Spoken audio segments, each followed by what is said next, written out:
இந்த அகிலத்தை ஆக்குவதும் ஆளுவதும் உழைப்பவர்கள்தான். அகிலத்தை ஆளும் உழைப்பின் உறுதியை என்றும் வணங்கும் 550D கம்பிகள். இயக்குனர் ஹரி இயக்கத்தில் விஷால் நடிப்பில் ரத்னம் திரைப்படம் உலகம் முழுக்க ஒரு வழியாக பல போராட்டங்களை கடந்து இன்னைக்கு ரிலீஸ் ஆயிடுச்சு. ஆனால் இந்த படம் ரிலீஸ் ஆகிறதுக்கு முன்னாடி பல சிக்கல்கள் இந்த படத்துக்கு வந்திருக்கு. குறிப்பாக நடிகர் விஷால் நடிப்பில் ரிலீஸ்க்கு கடைசி நேரத்துக்கு வரைக்கும் பிரச்சனை வந்த திரைப்படங்களில் இந்த திரைப்படத்தையும் ஒரு முக்கியமான படமாக அப்படின்னு சொல்லலாம். குறிப்பாக விஷால் அவர்கள் இந்த படத்துக்காக ரிலீஸ் பண்ணுறதுக்காக நிறைய விஷயங்கள் போராடிட்டு இருக்காரு. கடைசி நிமிஷம் வரை, அதாவது ரிலீஸ் ஆகிற இன்னைக்கு கூட காலையில் தன்னுடைய எக்ஸலத்தில் ஒரு ட்வீட் போட்டிருந்தாரு. விஷால் அவர்கள் கடந்த சில வாரங்களாக இந்த லைம் லைட்லேயே இருந்துட்டு இருக்காரு. குறிப்பாக அந்த ரத்னம் படத்தின் ப்ரொமோஷன் ஆரம்பிச்சதுல இருந்தே ஒரு ஊருக்காக போய் இந்த படத்தை ப்ரொமோட் பண்ணுறது அந்த மாதிரி வேலைகள்லாம் பண்ணிட்டு இருந்தாங்க. குறிப்பாக அந்த எலெக்ஷன் வரும்போது அவருடைய சில விஷயங்கள் கவனிக்க வச்சது, அதாவது வரப்போகிற சட்டமன்ற தேர்தலில் நான் போட்டியிட போகிறேன், நான் கட்சி ஆரம்பிக்க போகிறேன் அப்படின்ற மாதிரிலாம் அவர் பேட்டி கொடுத்துருந்தாரு.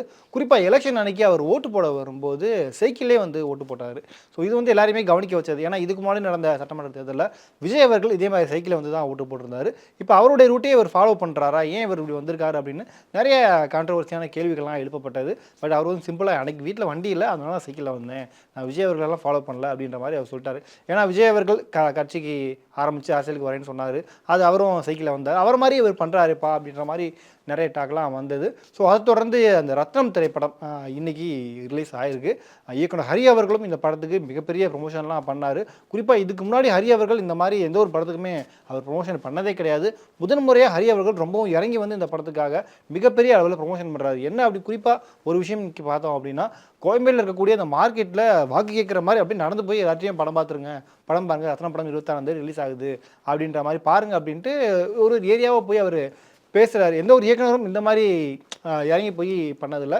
ஹரி அவர்கள் அந்த அளவுக்கு இந்த படத்தில் ரொம்பவும் மெனக்கெட்டு ரிலீஸ் பண்ணுறாரு. இப்போ இருக்கக்கூட இளம் இயக்குநர்கள் கூட போட்டி போட்டு தானும் ஒரு முன்னணி இயக்குனர் அப்படிங்கிறத நிரூபிக்கிற அப்படின்ற ஒரு மிகப்பெரிய கட்டாயத்தில் ஹரி அவர்களும் இருக்கார். ஒரு வழியாக படம் இன்னைக்கு ரிலீஸ் ஆயிடுச்சு. ஆனால் இதுக்கு முன்னாடி மிகப்பெரிய பிரச்சனைகள்லாம் நடந்தது. குறிப்பாக போன வாரம் கூட இந்த படத்திற்கான ஒரு ப்ரமோஷன் இன்டர்வியூவில் விஷால் அவர்கள் என்னுடைய கடைசியாக ரிலீஸ் ஆன மார்க்கண்டேனி போன்ற படங்களுக்கு ரெட் ஜெயின் மூவிஸ்லேருந்து கொஞ்சம் ப்ரெஷர் கொடுத்தாங்க, என் படத்தை ரிலீஸ் பண்ண விடாமல் கூட அவங்க ட்ரை பண்ணாங்க அப்படின்ற மாதிரி ரொம்பவும் வெளிப்படையாக ரெட் ஜெயின் மூவிஸ் பேரையும் உதயநிதி அவர்களுடைய பேரையும் அவர் சொன்னார். பட் அவருக்கு பின்னாடி அதாவது விஷால் அவர்களுக்கு பின்னாடி பாஜக இயங்கிட்டு இருக்கு, அதாவது விஷால் அவர்கள் அண்ணாமலை கூட கொஞ்சம் இணக்கமாக இருக்காரு, அதனால தான் அவர் இந்த மாதிரிலாம் பேசுகிறாரு அப்படின்னு கூட சொல்லிட்டு இருந்தாங்க. ஆனால் அது எந்த அளவுக்கு உண்மை அப்படிங்கிறது தெரியல. அதை தொடர்ந்து நேற்று இந்த படம் ரிலீஸ் ஆகிறதுக்கு முன்னாடி அவர் ஒரு 7 நிமிஷத்துக்கு ஒரு ஆடியோ ஒன்று வெளியிட்டிருந்தாரு. அதில் அவர் என்ன சொல்லியிருக்காரு அப்படின்னு பார்த்தீங்க அப்படின்னா, என்ன மாதிரி விஷால் மாதிரியான ஒரு பெரிய நடிகருக்கு இந்த நிலைமை அப்படின்னா சின்ன சின்ன நடிகர்களை என்ன பண்ணுவாங்க, ஏன்னா கட்ட பஞ்சாயத்து பண்ணுறாங்க, திடீர்னு ரத்னம் படத்துக்கு விநியோக தொகையை திரும்ப கொடுங்க, பாதி தொகை தான் கொடுத்துருக்கீங்க அப்படின்னு திடீர்னு கேட்குறாங்க. இது சம்மந்தமான யாருக்கு ஃபோன் போட்டாலும் யாருமே ஃபோன் எடுக்க மாட்டாங்க, ஒன்றுமே பண்ண மாட்டாங்க.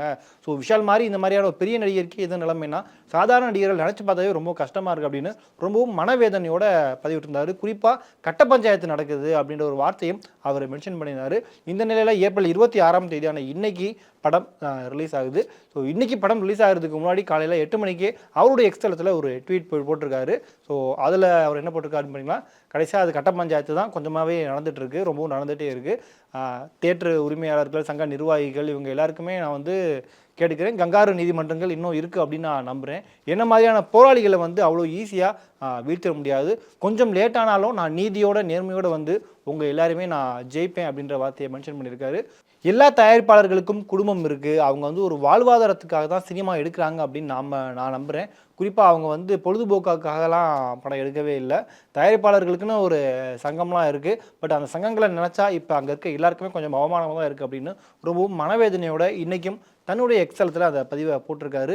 ஸோ படமும் ரிலீஸ் ஆயிடுச்சு ஒரு வழியாக. ஸோ பல பிரச்சனைகள் கடந்து தான் இந்த படம் ரிலீஸ் ஆகிருக்கு. விஷால் அவர்களுடைய போக்கும் எல்லாராலையும் கவனிக்கப்படுது. இந்த ரத்னம் திரைப்படத்துக்கு பிறகு அடுத்ததாக விஷால் அவர்கள் அவருடைய இயக்கத்திலே துப்பறிவாளன் 2 படம் பண்ண ஆரம்பிக்கிறாரு. ஏன்னா லொகேஷன்லாம் போய் பார்த்துட்டு வந்தார். அடுத்து ஷூட்டிங் தான் அந்த படத்துக்கான ப்ராசஸ் ஆரம்பிக்க போகிறாரு. இப்போ ரிலீஸ் ஆகிருக்கிற இந்த ரத்னம் படத்தினுடைய ஷூட்டிங்கில் கூட ஒரு மிகப்பெரிய ஆக்ஷன் பிளாக் ஷூட் பண்ணியிருக்காங்க. அது ஒரு சிங்கிள் கேமில் ஷூட் பண்ணி ஒரு மிகப்பெரிய விஷயத்தை ஹரி அவர்கள் ட்ரை பண்ணியிருக்காரு அப்படின்னு அதோட மேக்கிங் வீடியோ கூட நேற்று ரிலீஸ் பண்ணியிருந்தாங்க. ஸோ அதுவும் பலராலும் பாராட்டப்பட்டு இருக்கு. ஸோ இப்போ தொடர்ந்து இந்த மாதிரி விஷால் அவர்களுடைய படங்களுக்கு வரக்கூடிய பிரச்சனைகள் பற்றி நீங்கள் என்ன நினைக்கிறீங்க, இதுக்கான காரணம் என்ன அப்படிங்கிறத மறக்காமல் கீழே கமெண்ட் பண்ணுங்கள். இந்த அகிலத்தை ஆக்குவதும் ஆளுவதும் உழைப்பவர்கள்தான். அகிலத்தை ஆளும் உழைப்பின் உறுதியை என்றும் வணங்கும் 550D கம்பிகள்.